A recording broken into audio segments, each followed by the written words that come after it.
trying to watch, but I can't. Okay, okay. This meeting is being live streamed. All right, it's setting up. Okay. Gotcha.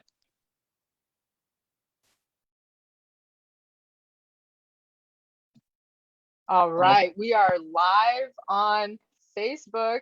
It is third Thursday in October, October 21st, with Queendom Network, Sylvia Blaylock and Elaine Design.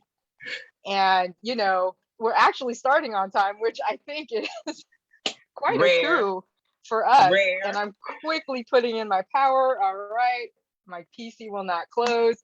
So thank you for being here, everybody, because this is just a continued conversation that Sylvia and I have been doing all year long. This is now our 5th Facebook Live. And we've done them because we just feel that there's a need to ear hustle some of the conversations we dearly miss from break rooms, from lunch rooms, from Starbucks Pete's, when you're just grabbing your cup of coffee in the middle of the day or eating, minding your own business. There's always a conversation that's like, did I hear what I just hear? Like, what? Did she say what I just, no. What happened? And that's why we do these, is to offer a little infotainment, some thought. I don't know if it's leadership, but it definitely does provoke some thoughts like, oh, okay, it's a little out there, but we'll go there. And so that's what we're doing. And I just want to really bring up the, what are we talking about today, Syl? We are talking about courageous conversations. Yes, we are. Here it is. Yes, we are. And I am checking to see that we're good, and we are. Here we are. Okay. We are good. All right. So the courageous conversation is the one you don't want to have. And that is a quote by David White. And this is the quote that's going to take us on a journey. And luckily for Sylvia and I, we've been on a journey now that will take us through all the conversations that yields the courageous one. Yes. And just so, if this is your first time watching, second time, or if you need a reminder, because I'm still recovering from Tony and Jeremy's wedding from Tuesday. Same. And if this is your first time watching, stop what you're doing and tell everybody and share that link, y'all. There you go. So Sylvia is a poet, author, founder of Queendom Network. She is a graphic designer. She is a singer. She is an artist. She is the #1 Prince fan in the world. She's my sister in love. And every time we do this, we always come away with a deeper understanding of not only who we are as individuals, but I have a deeper understanding of who she is as an individual. And together we just have a continued conversation about how we're growing and learning. And what's really important to me is nurturing a growth mindset. And I got to say, Sylvia waters my plant every time we talk. Sister, I got you. I'm watering my plants and you do the same for me. And if I may, Elaine Design is a life and mindset coach. She is par excellence AT&T Spark Award winner. And I can't remember the other one, but she won another award because she's that damn awesome. Yup.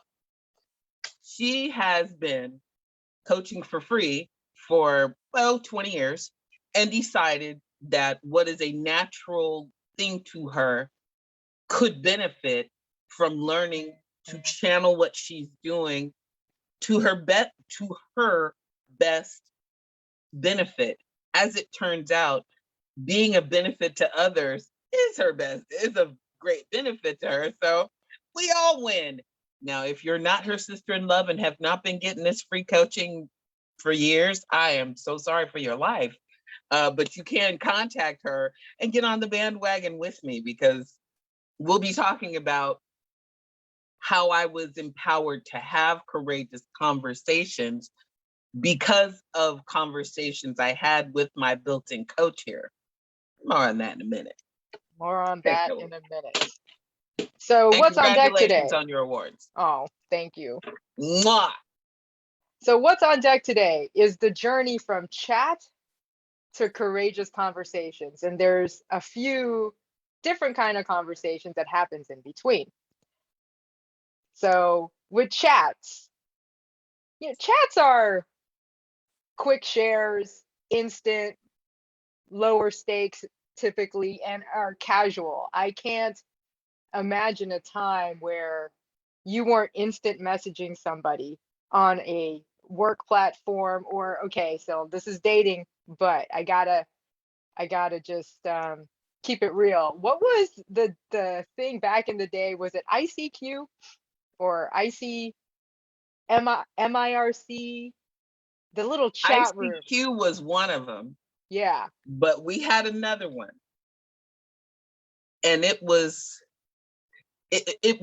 in the way that Superbook preceded Right. everything Right. Google. Right. This was our chat that was not meant to have business stuff, and you weren't supposed to do personal stuff. So of course that's what we used it for. And I can't remember it. And chats are just the whole hey. And there's technology chats, right? But then there's the chatting people up at a party, at a bar, at a mixer. Oh my God, a mixer. Remember those? They were so fun. They were so fun.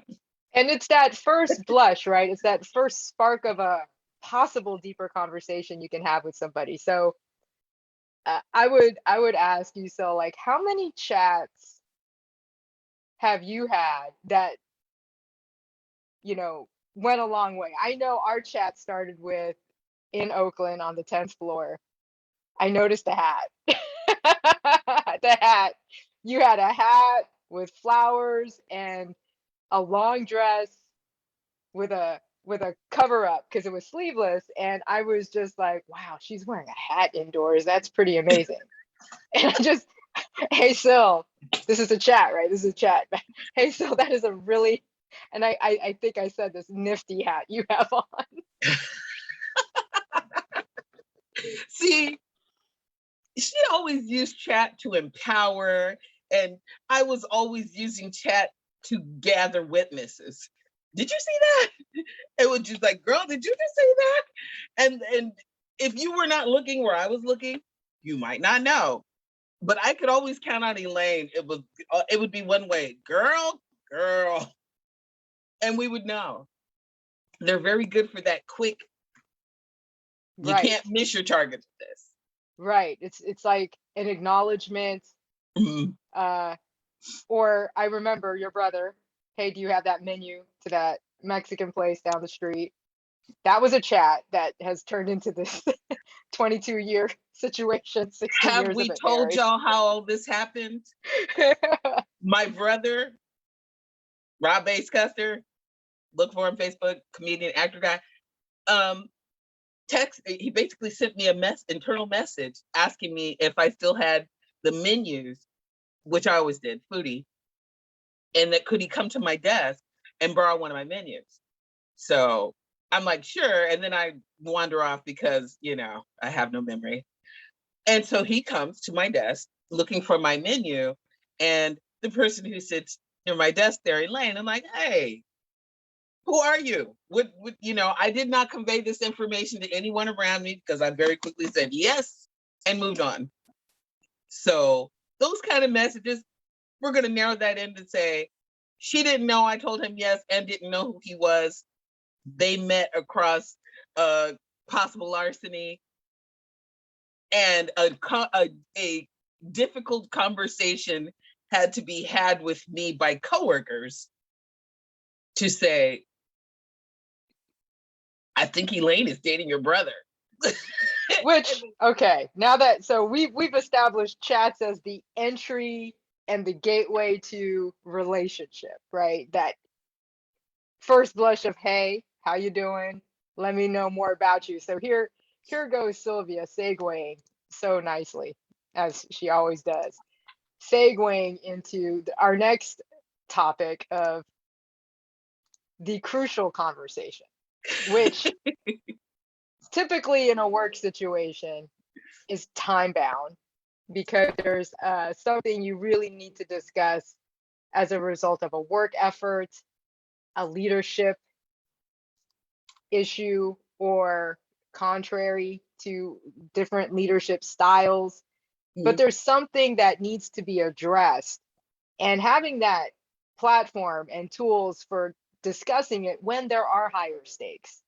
So after a few years of chatting with Sylvia, because I would say by at that time we were still friendly. Like this is before entering into the family, right? This is just chatting up like, hey, do you have this job aid? Hey, do you have this thing? What is that code to do this thing? And then you were talking about taking me aside because the timing about all of this was very weird. Didn't you say this one day and now I'm finding out this? Am I hearing this right? It was one of those delicate, in retrospect, beautiful moments in time when a conversation that was had with me became a conversation I needed to have with arguably my best friend at work. And so we went out. We made it a comfortable. It was a comfortable environment. I'm sure she didn't know what I needed to talk about, but she had something she needed to talk to me about eventually. And I think too, we were working on a project. Yeah. Like we were doing things that needed to be managed at a bulk volume level. Yes. I I believe it started out with, I can't keep working on this with you if I don't understand what's happening between you and my brother. Surprise! And that was one of those.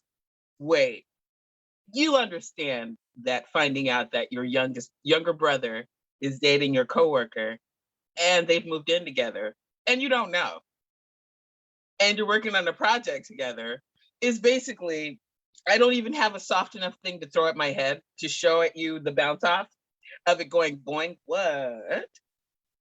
When you're going to have those difficult conversations, it's important that you at least know who you're talking to. Mm-hmm. But we walked into that, me knowing something I needed information for, and her not knowing what I needed to talk about, but knowing that she had begun a relationship with my brother, and that sooner or later we were going to need to all know that.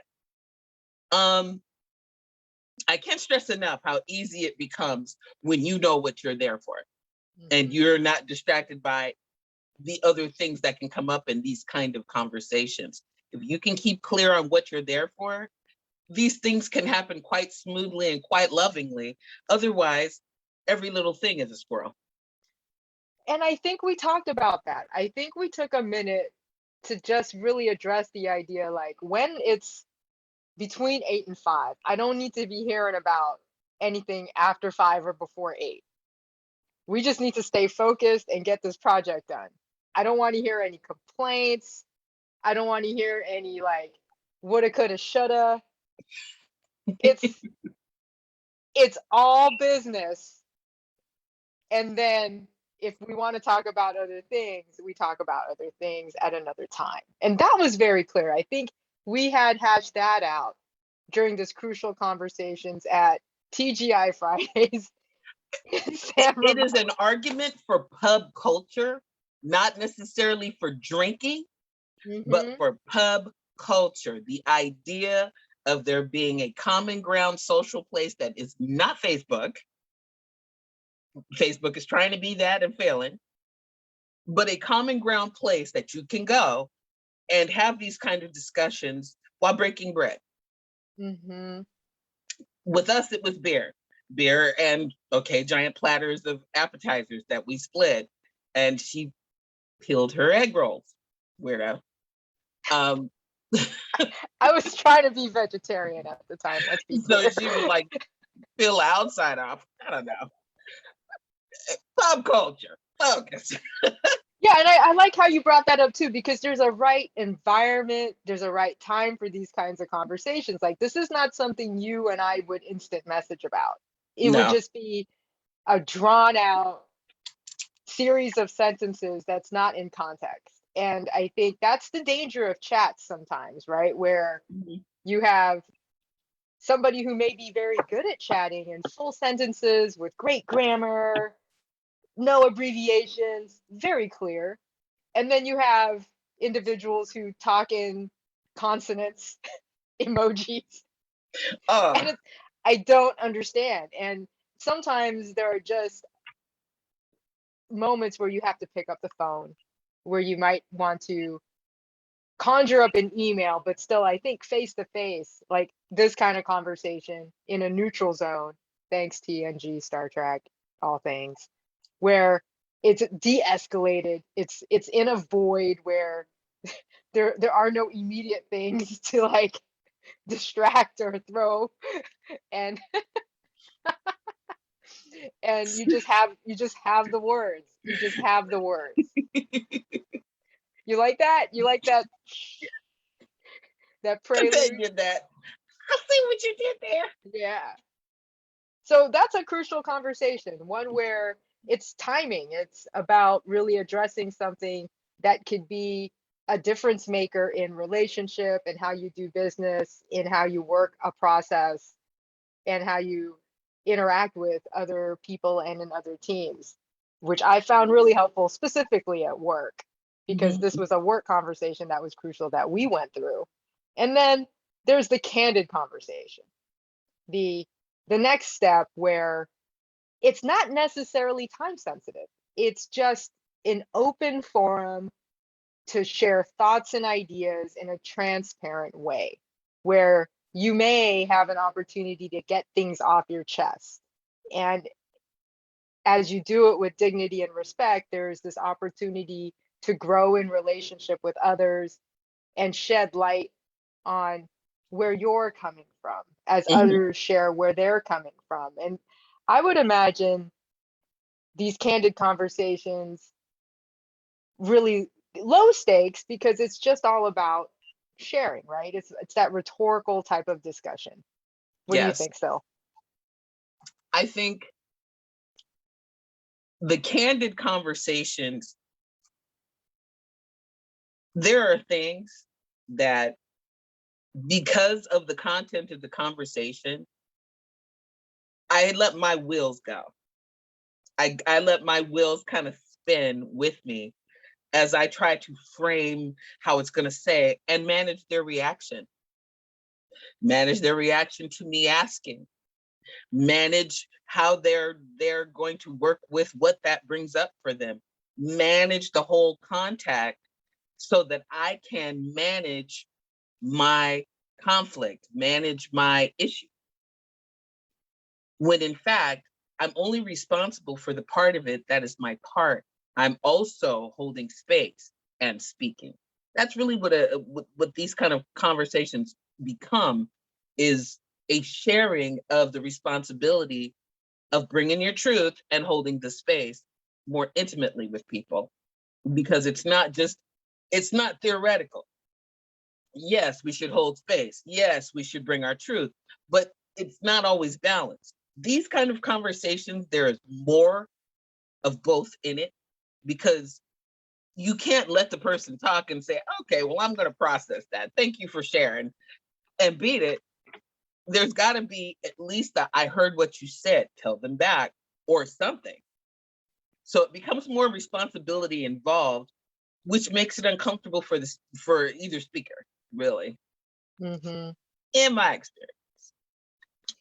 And I think candid conversations have grown in or trended in popularity as more discussion around culture, diversity, inclusion, equity, and belonging continues to surface. It's offering that, like you said, that container of space to share and be open in a candid way where there is an absence of judgment. It's merely all about sharing, Hmm. information sharing, knowledge sharing, Hmm. and taking moments to acknowledge that sometimes what you're sharing is very challenging and difficult to share.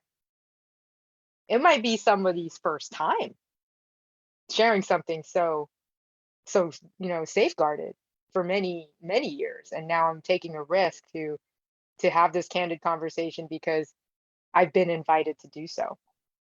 Hmm. I said this to you earlier. I hope I'm not jumping in too early with this.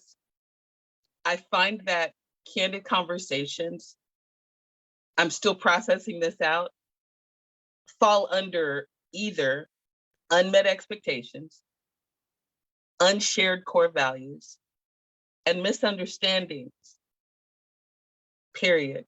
And there's Hmm. more. I won't say period then. What I'll say is the unmet expectation depends on whether or not the other person knew that was your expectation, whether you set your expectation before it was unmet. Unshared core values. Are you in a situation where you need to share core values with the person you're speaking to? Because the reality is, I don't have to share your core values to share your common purpose or common cause. We are working towards something. I don't agree with what you believe, but we are both committed to this core purpose. Hmm. How we get there depends on our core values. And Hmm. as long as we're going the same place, we don't have to have the same ones. Right. But they're rocky. Misunderstandings, throw your darts, because there'll always be them that throw your darts. Uh, If the question becomes, did you misunderstand or they? Misunderstandings and clarifying them becomes, well, you said da da da da da, or I heard this, or blah. Even how you say it is going to depend on what you believe, what you think. If you are operating in a misunderstanding, you're dead to me. Yeah, I don't want to talk to you. We're having a misunderstanding and we're never going to clear it up because this misunderstanding has affected me in such a way that I don't want to talk to you. Hmm. So I'm just going to go through life with this misunderstanding. And it is a self-perpetuating misunderstanding because I refuse to have it clarified. We're not even going to talk about what kind of self-harm that is. Yeah. Wow. Wow. Wow. I refuse to get it clarified. Yes. Definitely.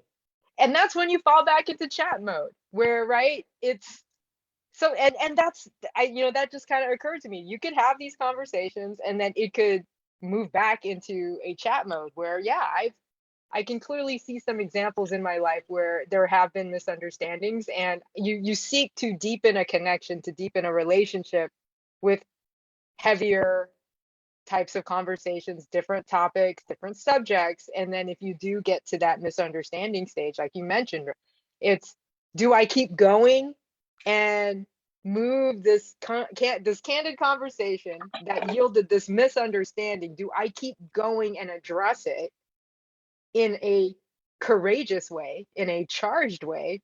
Or do I fall back into, yo, where's that menu? Right. Enter, enter, enter, enter, enter. You know, da da da, sending emojis. And that does happen where, just to keep it simple, to manage the relationship in an easier way, to not do the thing, because that's what a courageous conversation is, right? Is the one you don't want to have. Yes. And a The one you misunderstanding, don't want to have. the one you don't want to have. And when you're in a state of misunderstanding one another, it's the one you need to have, but you don't want to have it, because then that means really having to go to places and going the distance to explore it. If what you believe about a person is actually true, then it may not, if whatever the misunderstanding is, if it is valid, it is quite possible that you have stacked a whole lot of mistrust, mistreatment on that. If they are really that, then you not speaking to them, you not Screw you, find your own menus. You know, you can find ways not to be open to anything with that person.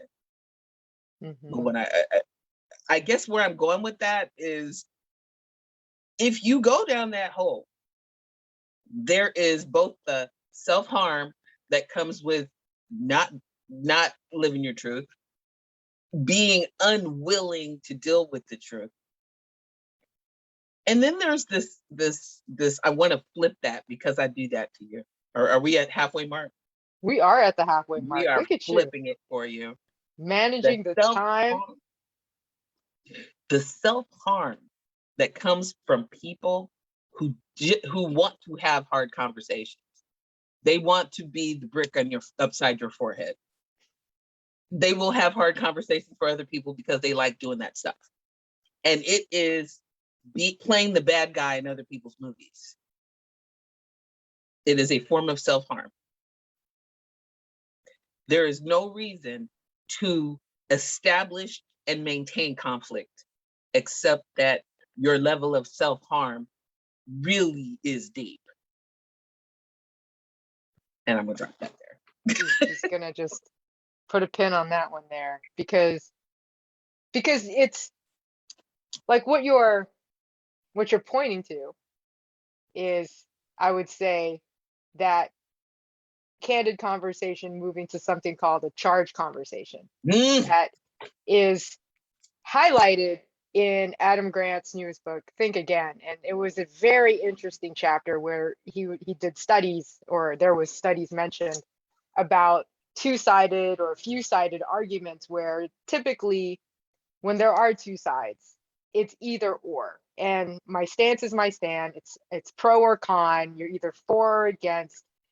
And when we enter into these postures in discussions, like a misunderstanding, then that's all you hear is what you said, all those layers that's echoing in this chamber of what I believe to be true. This is it.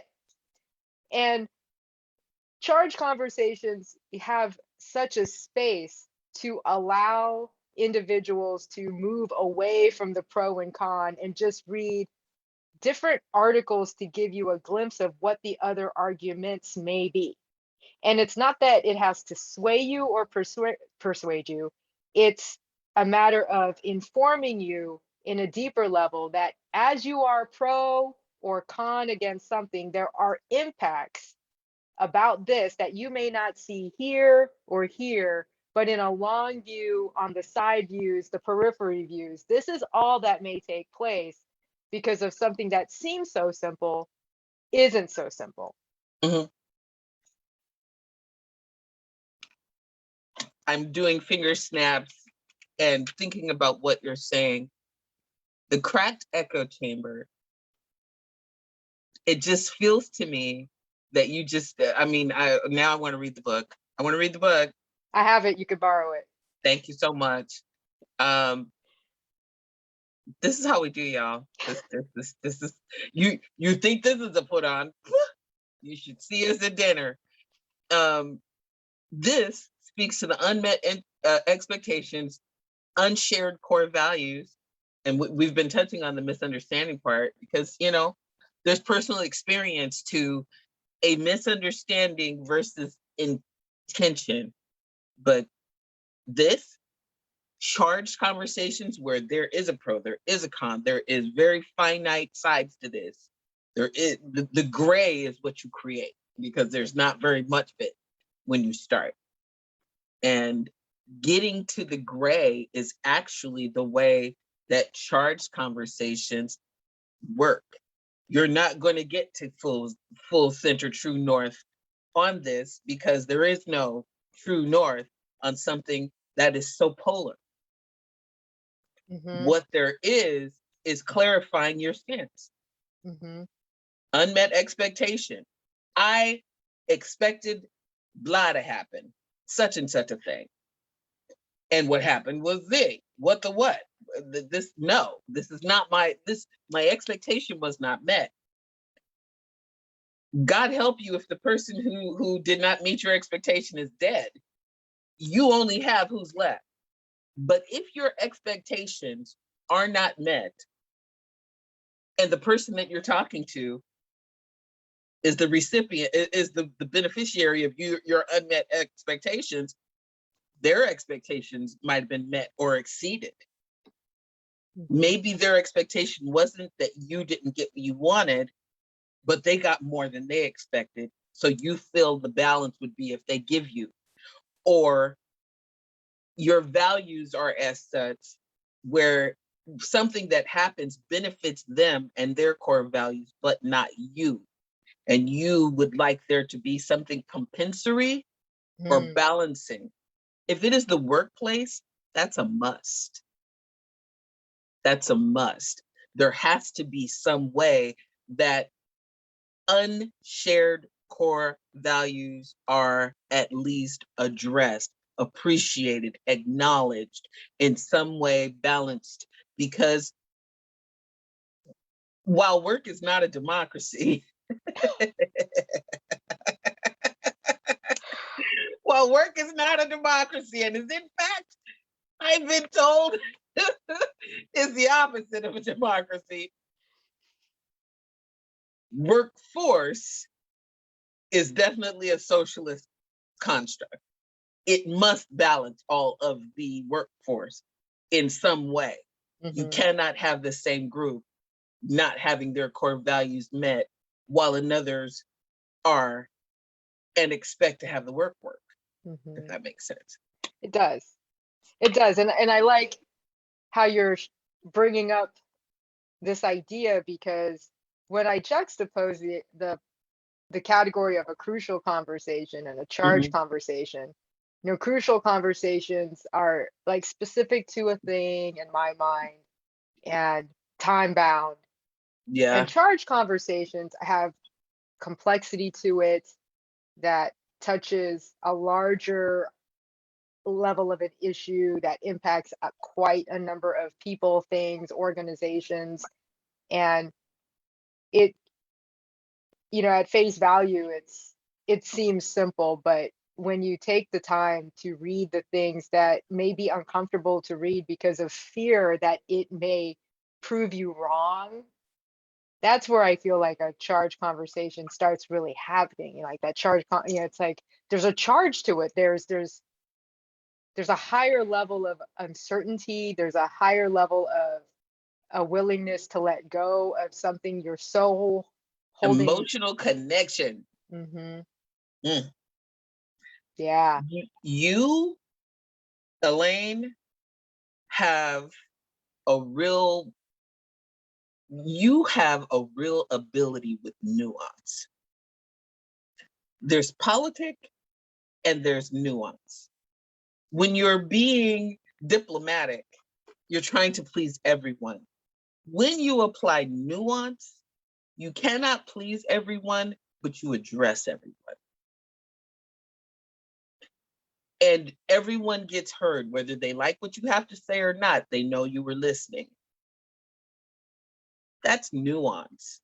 And when you're having a charged conversation, nuance goes a long way. A long way. If you can't even work with what you're working with, you're setting yourself up for failure. I hate to say it, but yeah. And as you're talking about that, right, I think of the old equalizers back in the day on our stereos, where I remember my brother, because echo chambers is such an interesting term, because you can hear a song one way for so long, and deeply what key it should be in, where the cymbals hit, where the bass hits, and all that stuff. And if you can imagine that song sounding another way, to your point around nuance.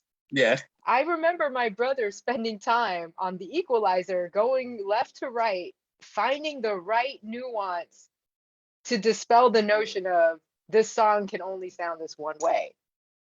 And he would find more interesting takes on the song because of that device. And I think when we tune into the possibilities of how a conversation may sound differently, or how an argument may sound differently, or how a perspective is different from my own. It's much more interesting to receive it. I think that's been my one word for 2021, is being receptive, being Mhm. very receptive to what the environment and the stimuli around me is offering me, because to not be receptive means I'm limiting what I'm learning. So in the state of being receptive, I just am really appreciating what you're talking about, nuance, because giving that extra space for somebody to find that word, idea, or sentence that they're really longing to convey, but are not, because they don't feel safe, they don't feel confident, they don't feel like they have the floor. That's a gift we can give one another. I have nothing to add to that. I think that's how I usually have a great. I don't. When it's exactly how you just said. That is definitely the gift we can give to one another. Oh, Elaine. And that's the gift where, the true gift, right, is giving us that space to have that conversation we really need to have. And this is that journey from the instant messaging to that crucial conversation to talking about how we really feel. So we're going back to this whole idea of the menus, the lunch. We didn't go on the candid conversation, so I'll share this with y'all. Hmm. The candid conversation that Sylvia and I had was, I really don't want to sing that song at your wedding. Oh I really, my I really don't want to sing this song at your wedding. God! I spent years thinking I ruined their wedding because I didn't. But oh my We got Lord, candid about that, and it was like, it oh, was come on, Phil, horrible. no, no, no, no, no. Yeah, that was a very candid conversation. We coughed a lot up. The discomfort on the lyrics. I'm not gonna remember. Blah blah blah. But that was, and it was, very stressful. It was it was a wedding on a shoestring budget. Uh, when you have to tell, oh yeah, just you see the trauma. Oh, it. You want to check your people pleaser gene. You want to check that gene that always wants to say yes, even when you know it's no. Hmm. Because even your best intentions will trip you up. I would never just like, well, I'm just not going to do it. But sure enough, I will study it. I will put all this effort into it. And then I will stand up there and blank out and just nothing's going to help. Right. And that is the situations you put yourself in.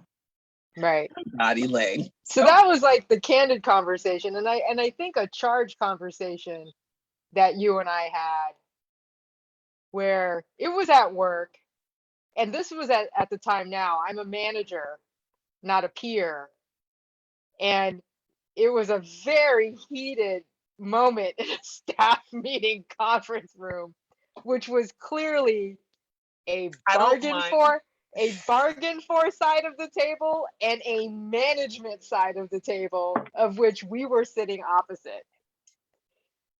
And I didn't have any skin in the game on this one. I was just bearing witness to the effect. And you were representing members on a matter. I was a proud union steward, and I took my job quite seriously at that. And I'm gonna flip back, because this was a charged conversation. And at the matter at hand was complex, and it was for the membership. It impacted many people, and it was very much for the members management, and it resulted in, and this is why you go to TGI Fridays and pub culture, folks. It resulted in a Kleenex box being thrown from one side of the table to another, to which I had this experience. Did that just happen? And we had to call a break because the charge was so high. It was so volatile. It was a moment where everybody needed to take a breath and a big walk around the big building because it was so important. And we reconvened on the matter. It was settled, but that's what happens when you stay in the echo chamber. A Kleenex box gets thrown. You too can have a union steward that does not play and that will not play. I flunked recess because I don't play. And see, this is why we wanted to talk about this, because we've experienced these kinds of conversations together in our over 20 plus year friendship, family ship relationship. Yes. What I have found is both the very charged things that come up in our life where it's just lightning cracking from both sides. I volunteered to have hard conversations and took them to the extremes wherever possible because I felt that was my job as a union steward. Remember that self-harm part I told y'all earlier? There is something about, now think about that. How many years later? I can't even. We will I- we will neither confirm nor deny the years We're not even later. gonna do that. Think about throwing a Kleenex box in a conference room at a peer, much less a manager, and you are not in leadership. Think about what you would be willing to risk to make your point. It doesn't have to be as extreme as your whole job. It could simply be your peace. You are willing to risk your peace because you feel so strongly about the point that you're at that it can't be contained in just the echo chamber of la la la. Walking around the building, hearing input from anybody but people who are in that echo chamber can help break it. But you're probably not going to listen. Getting away from it is really the only way. Get out of the bubble and walk around. Walk away from the conversation, however long you have to. Because again, when she brings it up, I'm still embarrassed. This many whole decade, maybe plural decades later, I can't believe I'm saying plural decades, but wow. Wow. I wasn't sane once upon a time, y'all. No. Which brings us to the courageous conversation parts, because at some point, all of these experiences is a fertile ground to discover and say clearly what expectations are, what your core values are. And the courageous conversation, the one you don't want to have, aligns to having an outcome or result you are seeking to see at the end of this conversation. Mm-hmm. And I would imagine that at the very beginning of 2021, you and I started our courageous conversation to really own this idea that I am going to be launching a business and I want to see this business do A, B, and C. Will you support me? That to me is probably one of the more courageous conversations you and I have evolved to, from nice hat to, oh my gosh, Elaine, are you really wearing those platform shoes today?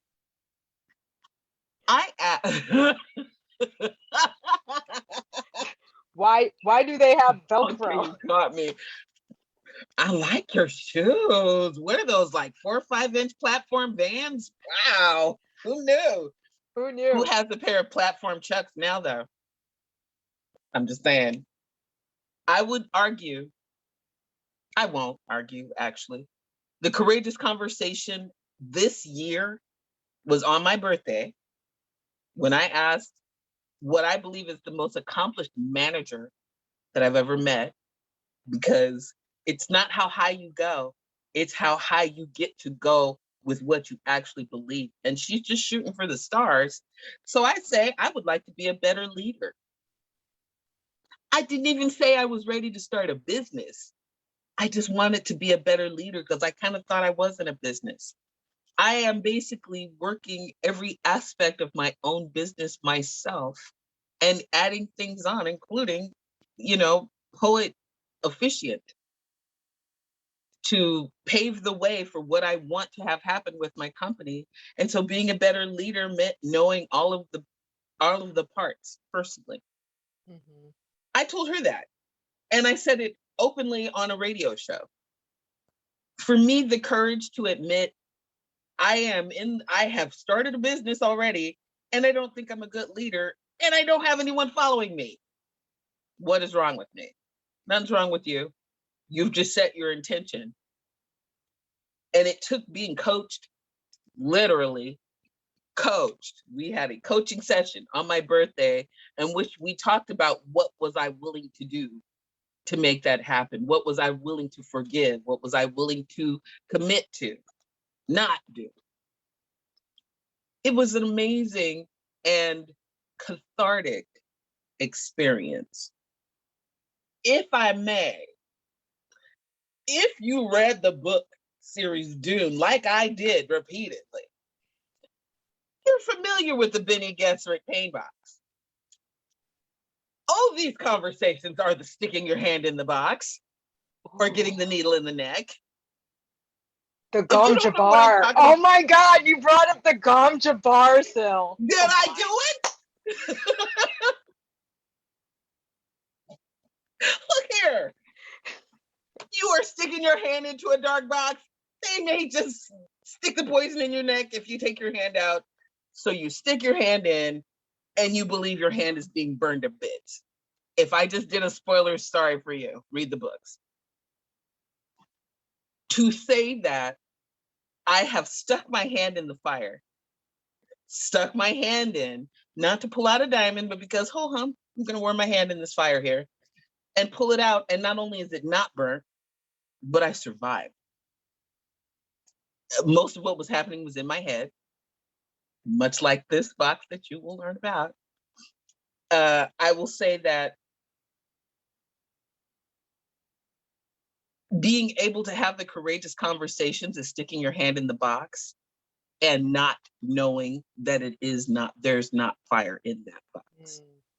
That is such a great visual capture of the experience, because you put your hand in the box thinking there's an outcome and result that is very predetermined. That's the one you're aiming for. And just to think about having the courageous conversation, the content, when you're going to do it, and as you do it, and still hold on to the courage of the possibility of it not going your way, is going the distance on what courage is in that situation.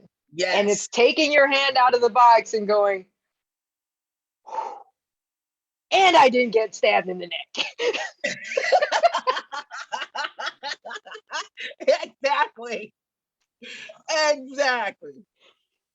I like to say that living your truth is sometimes its own reward. The box kind of illustrates that. And I can't do it any better. So I'm going to stop there because Syl brought that one home. So our question is, how to prepare for any of these kinds of situations is the question. And the best way to prepare is to practice with a lower stakes. So we're going to play a game.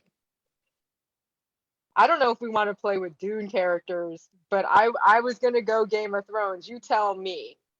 But the conversation game that's afoot now is thinking of people in Game of Thrones, because we both watched this show. We actually read all of the books. Come on, George. When's a winner, man? T-Wow. Come on, buddy. Bring it on. Bring it on. Time management, George. We endured the last 2 seasons of a show that went unwritten in the books. So based on the characters that we know of in Game of Thrones, Syl, who would you chat with? Who would you have a crucial conversation with? Who would you be candid with? Who would you have a charged conversation with? And who would you have a courageous conversation with?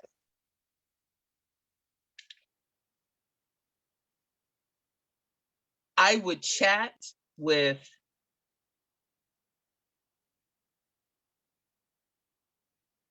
I think I would chat with Jamie.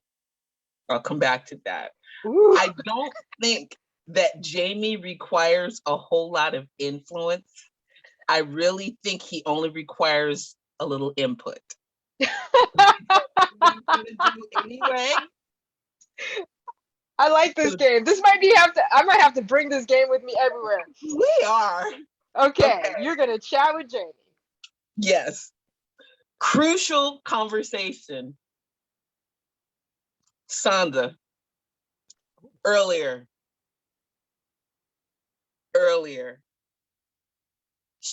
I think that in the long run, she is the example of someone who learned the hard way.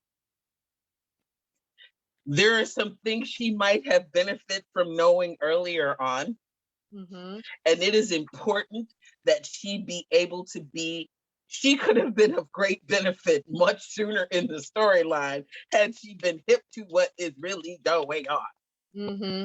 Before the Mm-hmm. whole Joffrey baby thing. Watch it to catch up on that. Candid. Yes. Candid. Jon Snow. Ooh. I like that.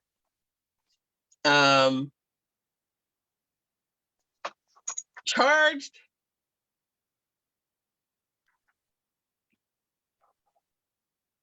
Who is, I forgot her name, Brienne. Okay. Brienne. For someone that is that powerful, why do you insist on being a victim? Okay. I'm not even gonna go too much further. I can't. Yep. Got me there. Courageous Daenerys. Mm. I would tell the Khaleesi, I think you should pick a lane and stay there. Please don't kill me with your dragons. Oh, that's good. That is good. Okay, boy. you. Okay, so I would chat with God, I just had it too. I would chat with the spider. Just to what's up, man? And just see if he tells me anything of substance. Probably not, because he's so smart, but I would chat with him. I would have a crucial conversation with the man of many faces. I just gotta know. I just gotta know, man. Like, what's up with the faces? Like, is my time up? Please don't blind me. Please. Okay, I'm changing my answer. I would chat with Lady Tyrell. Is that Lady Oleana? Yes. She's my candid conversation. I want to hear it all. I want to hear it all. I need daily one-liners.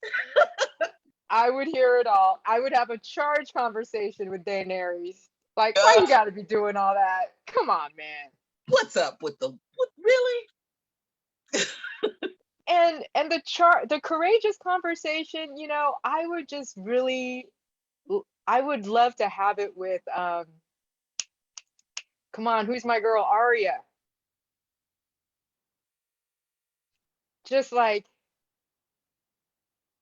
man, I just want to know.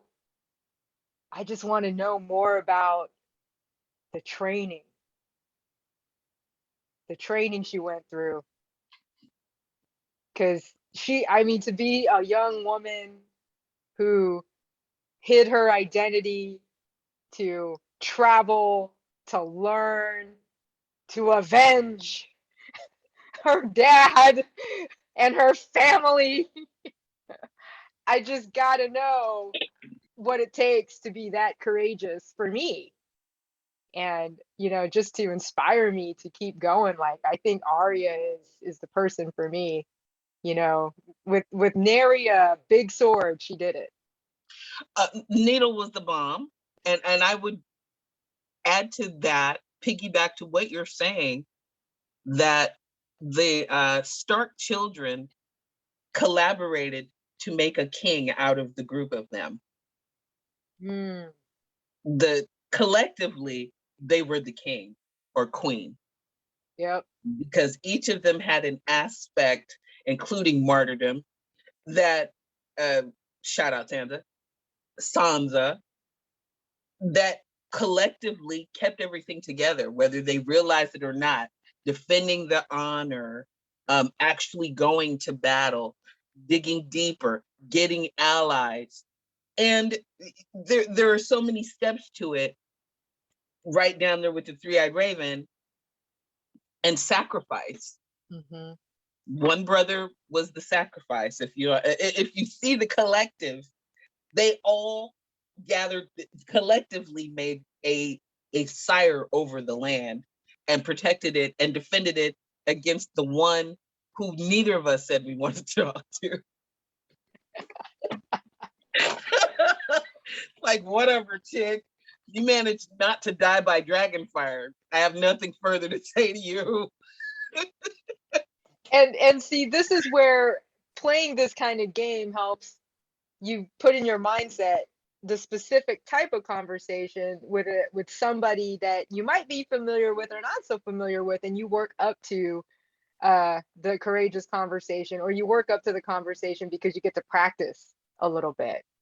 And I Mhm. think this was a great way to break down what we talk about in a way that is easy to see, easy to understand, while there's still nothing on the table. But one you could definitely like kind of role play in your head, like, why would I enter into this type of conversation with this individual? Mhm. And Mhm. with that, we just want to thank you for hanging out with us, talking about, I think, as the holidays approach, you might find yourself in different types of conversations in different places. And so it wouldn't be so difficult to think about, if I'm going to get in a situation with A, I may just want to keep it chatty. If I've been hanging on to something all year and they're relaxed, I'm relaxed over a piece of pumpkin pie, maybe I'll get a little candid. And maybe, just maybe, your 7-year-old son will have the courageous conversation to just say, Mommy, can you just buy me the new Dragon Ball thing that I really, really, really, really want? And I would just have to acknowledge little man and say, all right, Fang, we'll see who in Santa's workshop can make that happen. I will pass along the message. Awesome stuff. Well, okay. And with that, if you want support in having these kinds of conversations, this is how you can find us. Sylvia Blaylock, Uprising Radio. She's got a book out. It's called Uprising. It's available on Amazon. She can help you with a courageous conversation around business, leadership, poetry, creativity, soul work, Prince. I mean, Wedding vows. wedding vows. She just officiated a wedding this past week. There's the talents don't end. And then you can find me on all the socials at Your Coach Elaine is the handle. I just recently launched YouTube, but it doesn't have an at Your Coach Elaine handle to it. It's just generic in nature. I have a monthly blog on milokids.com, and I have a book study coming out in April 2022. My doors are open for virtual coffee chats and discovery sessions to help you discover what kind of conversation you would love to have next. So, Syl, thanks for hanging out with me at lunch. And I will just say thank you all. Happy Friday Eve. And don't let the year end without having a conversation you really want to have with somebody, because there are resources and support out there for you. Mwah. Love you. Love you. And we will catch you all on the flip side. Bye, y'all.